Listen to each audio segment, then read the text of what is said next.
Yes, sir.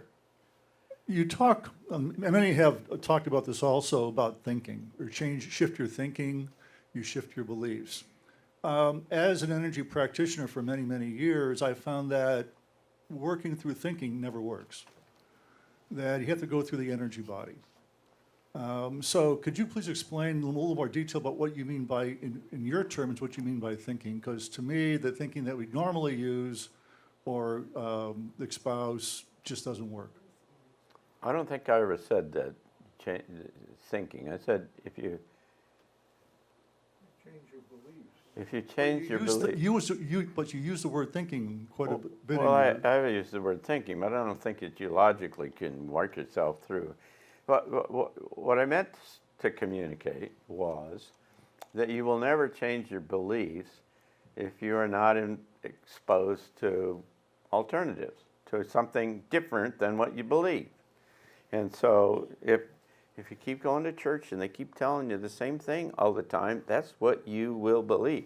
It is only when you get outside, like I did at some point in my life, that I found out there was other kind of things. So there was thinking involved, but it's a problem being exposed to other kind of ideas rather than kind of a linear kind of thought process.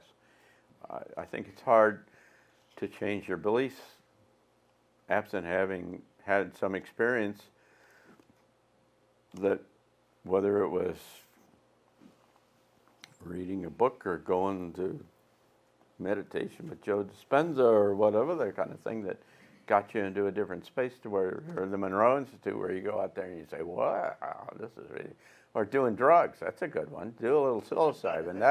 That'll work out into a space where you come back and say, wait a second, it is not what I thought it was. And so that's what I mean. I don't mean that you just logically work down and work yourself through a line of logic.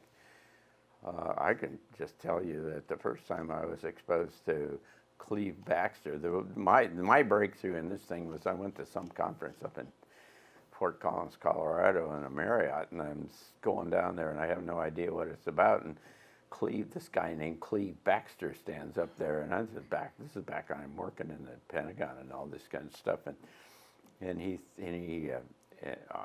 says, and they introduced him and said, this is the guy who's the expert on polygraphs for the CIA. I know what that is. And then he starts talking about how he does these experiments on plants. He just started it, had some idea, thought he'd wire up a plant with a lie detector and see if a polygraph and see if what happened to the thing. And the end point of it is he found out that the cotton picking plant knew who he was, could read his mind, knew what his intentions were, could differentiate between different people in the different room that coming in. I couldn't believe it. It was. This engineer went up into the whatever and sat on the floor in the room, and my head was trying to blow up. I could pressure on the head. I said, "How can this be? How can this be? How can this be? How can plants be taught?"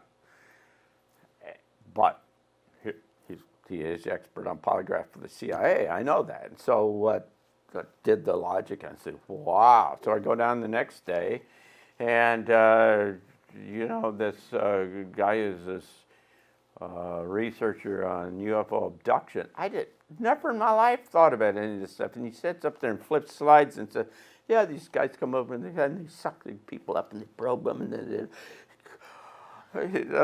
what? And then he shows these slides. Well, then they got this little girl, and she came in to her mother in the morning and said, Mommy, this little guy with the big eyes. And he comes in, he took me up there. She said, no, Mommy, they scooped something out of my leg. She looks at his leg, and there's a scoop in the little girl's leg, and it's all healed, and it wasn't there the night before.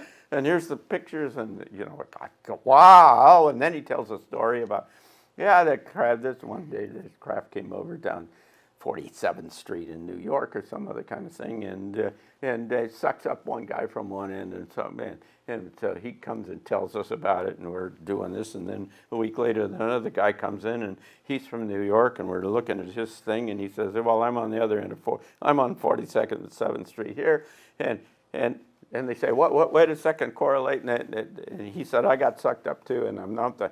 And so they go back to this guy and say, did you see anybody when you were up there? He said, yeah, there was this other guy that came in. You go to this guy and say, yeah, do you see the other guy? And another, I go up in my room and I say, how can this be? This is crazy. I mean, I had pressure in my head. I thought my head was going to blow up.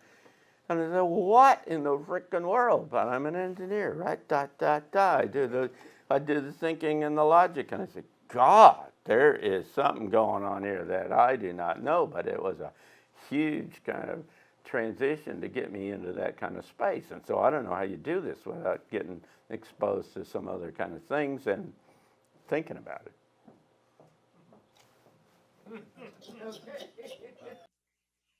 If you found that helpful and interesting, and you haven't done so already, why don't you just click on the link below and give us your email so that we can send you alerts for the next segments of PostScript. We'd love to be able to tell you beforehand when things are coming downstream so you don't have to go look for them.